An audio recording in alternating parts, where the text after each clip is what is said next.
Hey, this is Scott Cole, and I just wanted to put together my weekly stock market commentary video for you. And I've got a chart up here of the VIX.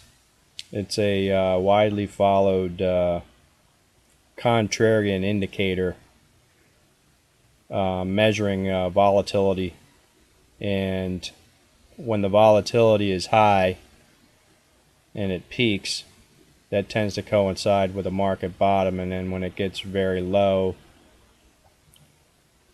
the same people tend to think that it predicts a top due to complacency. So my argument's a little bit different. The huge increase in volatility does tend to coincide with market bottoms, but you can get low readings and low volatility that go on for quite some time and not get a market top for a while. So I don't think its predictive nature as far as tops go is very good. In fact, I don't think there's very many predictors out there at all that forecast market tops, and I think that's why most people get burned. Anybody who actually nails one, that's how they try to make a name for themselves. So it's a little bit easier picking a bottom because you can identify the panic selling a little bit more easily.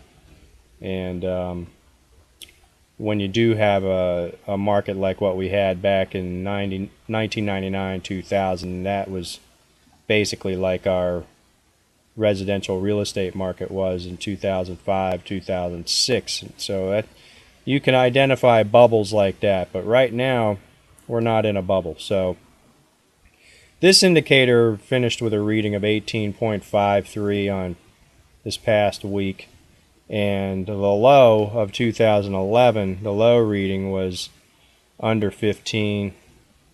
In 2010 you had readings down there at about 15. But look at when you go all the way back to 2006, you had readings under 10 there. So use this indicator at your peril. The bottom line is that when we look at a chart like this, NASDAQ 100,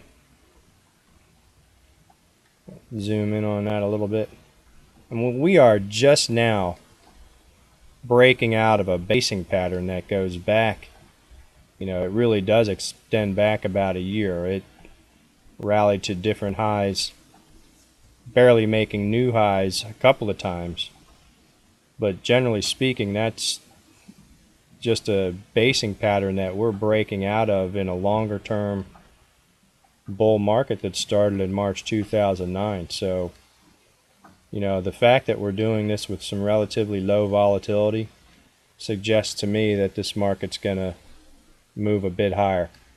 Let me go back. To a time period that I think is kind of similar to this as far as the market action goes. And it might not be quite reflective on this chart. 1995.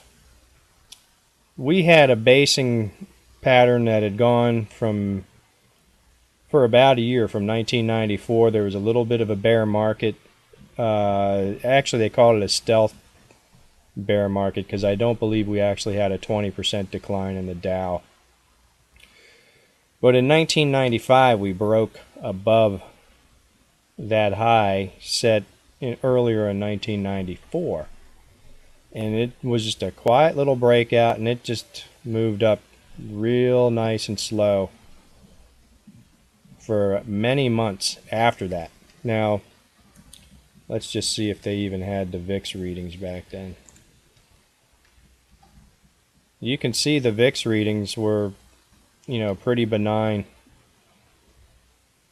As the market started moving up, the VIX readings were actually pretty low. Because that breakout occurred in about March of 1995, and that's about right. It was February, and then they just stayed low for a long time. So we'll go back to that chart of, let's put up the S&P 500. And that's kind of a similar pattern as to what you've seen on the NASDAQ 100. Now, let's just put the Dow back up.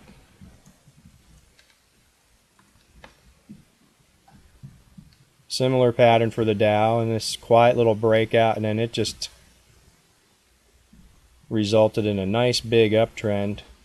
We didn't get any kind of a significant correction for over a year after that.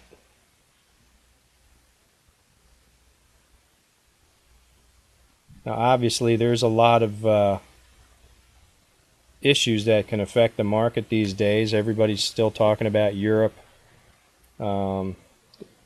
You also have issues with Iran, and if we get any spike in oil prices, you can certainly worry about that. The pattern with the Dow is a bit different, the Dow and the S&P, but this pattern here,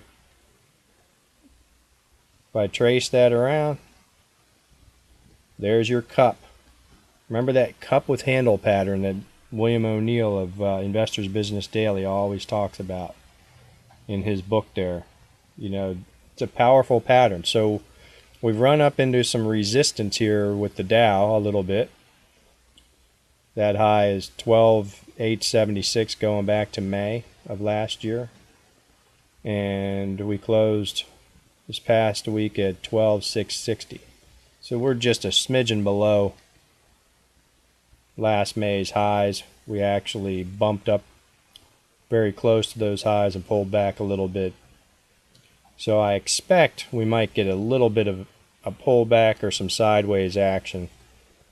But that will only produce the handle part of the cup with handle pattern, and a breakout above that would certainly suggest that this market's going to go higher for quite a bit period of time. So if you're a day trader, it's best to stay on the same side as the overall market.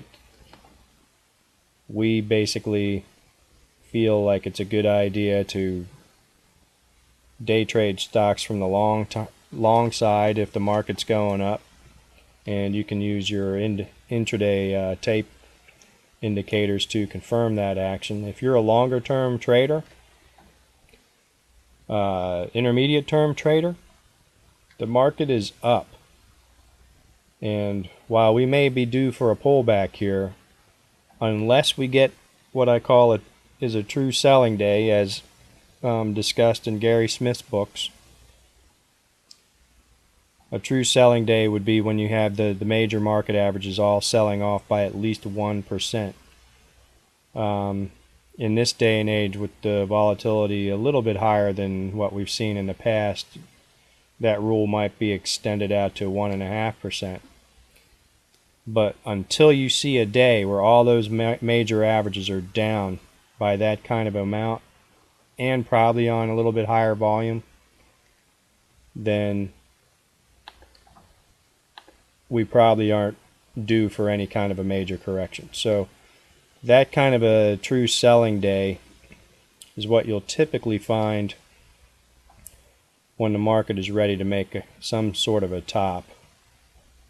And this would be a day right here when you really broke down here back in July,